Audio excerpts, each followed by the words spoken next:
ഇന്ന് പുതിയൊരു വീഡിയോയിലേക്ക് നിങ്ങൾക്ക് എല്ലാവർക്കും സ്വാഗതം. ഇന്ന് വളരെ വ്യത്യസ്തമായിട്ടുള്ള ഒരു വീഡിയോയാണ് നിങ്ങൾ കാണാൻ പോകുന്നത്.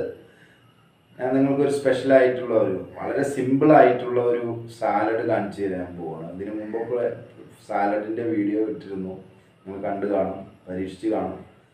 ഇന്ന് പുതിയൊരു അൽഫാം ചിക്കൻ കഴിക്കുന്ന നമ്മൾ ഹോട്ടലിലൊക്കെ പോയി കഴിഞ്ഞാൽ ചിലപ്പോൾ തരാറുണ്ട് അവർ. അതെങ്ങനെ സാലഡ് ഉണ്ടാക്കുക എന്നുള്ളതാണ്. നമുക്ക് വീഡിയോയിലേക്ക് പോകാം.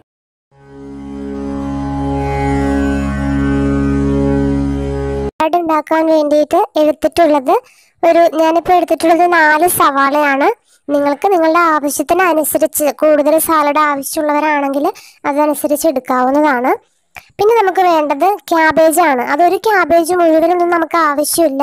നമുക്ക് അതിൻ്റെ ഒരു 3, 4, 5 അത് ക്യാബേജ് ഇഷ്ടമുള്ളവരാണെങ്കിൽ അതനുസരിച്ച് നമ്മുടെ ആവശ്യത്തിനനുസരിച്ച് നമുക്ക് ഇഷ്ടമനുസരിച്ച് ക്യാബേജിൻ്റെ ഇതളുകൾ എടുക്കാവുന്നതാണ്.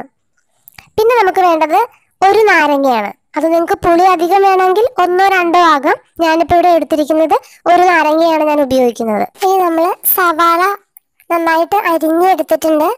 അതുപോലെ തന്നെ ക്യാബേജിൻ്റെ ഇതളുകൾ നമ്മൾ അരിഞ്ഞെടുത്തിട്ടുണ്ട്. ഇപ്പോൾ സവാളയും ക്യാബേജിൻ്റെ ഇതളുകളും നമ്മൾ മിക്സ് ചെയ്യാണ്. അതിലേക്ക് നമ്മൾ എടുത്തിട്ടുള്ള നാരങ്ങ പിഴിഞ്ഞൊഴിക്കണം. അത് നിങ്ങളുടെ പുളി അധികം ആവശ്യമുള്ളവരാണെങ്കിൽ അതനുസരിച്ച് നാരങ്ങ എടുക്കാവുന്നതാണ്. ഞാനിപ്പോൾ ഒരു നാരങ്ങയാണ് ഉപയോഗിച്ചിട്ടുള്ളത്. ഇനി അതുപോലെ തന്നെ നമുക്ക് ആവശ്യത്തിന് ഉപ്പ്, അതിപ്പോൾ 2 ടീസ്പൂൺ ഞാൻ പറയുന്നില്ല. നമ്മൾ ക്യാബേജും സവോളയും എടുത്തിട്ടുള്ളതനുസരിച്ച് നമ്മുടെ ആവശ്യത്തിനനുസരിച്ച് ഉപ്പ് ചേർക്കാവുന്നതാണ്. ഉപ്പ് ചേർത്തതിന് ശേഷം നമ്മളിപ്പോൾ ഇതിലേക്ക് ചേർത്ത് കൊടുക്കുന്നത് വറുത്ത് പൊടിച്ച് വെച്ചിട്ടുള്ള മുളകാണ്.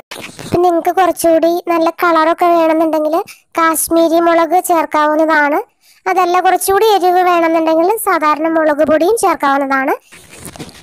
എനിക്കിവിടെ ഈ വറുത്ത് പൊടിച്ച മുളക് മാത്രമേ ആവശ്യമുള്ളൂ. അത്ര എരിവ് എനിക്ക് ആവശ്യമുള്ളൂ. അതുകൊണ്ട് ഞാനിപ്പോൾ അത് മാത്രമാണ് ഉപയോഗിക്കുന്നത്. ഇനി നമ്മൾ ഇതിലേക്ക് ചേർത്ത് കൊടുക്കുന്നത് വെളിച്ചെണ്ണയാണ്. അതൊരു 3, 4 ടീസ്പൂൺ വെളിച്ചെണ്ണ ഇതിലേക്ക് ചേർത്ത് കൊടുക്കുക. ഞാനിപ്പോൾ 3 ടീസ്പൂൺ വെളിച്ചെണ്ണ ചേർത്ത് കൊടുക്കുന്നുണ്ട്. അതിനുശേഷം നന്നായി കൈകൊണ്ട് തിരുമ്മി യോജിപ്പിക്കുക. തിരുമ്മി യോജിപ്പിച്ചതിന് ശേഷം നിങ്ങൾക്ക് ഉപ്പ് ആവശ്യമുണ്ടെങ്കിൽ കുറച്ചുകൂടി ഉപ്പ്, മുളക് ആവശ്യമുണ്ടെങ്കിൽ കുറച്ചുകൂടി മുളക് ആ രീതിയിൽ ചേർത്ത് കൊടുക്കാവുന്നതാണ്. നിങ്ങൾക്ക് എല്ലാവർക്കും ഇഷ്ടമായി എന്ന് വിചാരിക്കുന്നു. ഇതുപോലെ ഗ്രിൽഡ് ചിക്കൻ്റെ കൂടെ നമുക്ക് ഈ സാലഡ് വിളമ്പാവുന്നതാണ്. ഗ്രിൽഡ് ചിക്കൻ്റെ കൂടെ മാത്രമല്ല, നോൺ വെജിൻ്റെ കൂടെയൊക്കെ ഈ സാലഡ് വളരെ ടേസ്റ്റി ആയിരിക്കും. അപ്പോൾ എല്ലാവരും ട്രൈ ചെയ്ത് നോക്കുക. വളരെ ഈസി ആയിട്ടുള്ള ഒരു സാലഡ് കൂടിയാണിത്.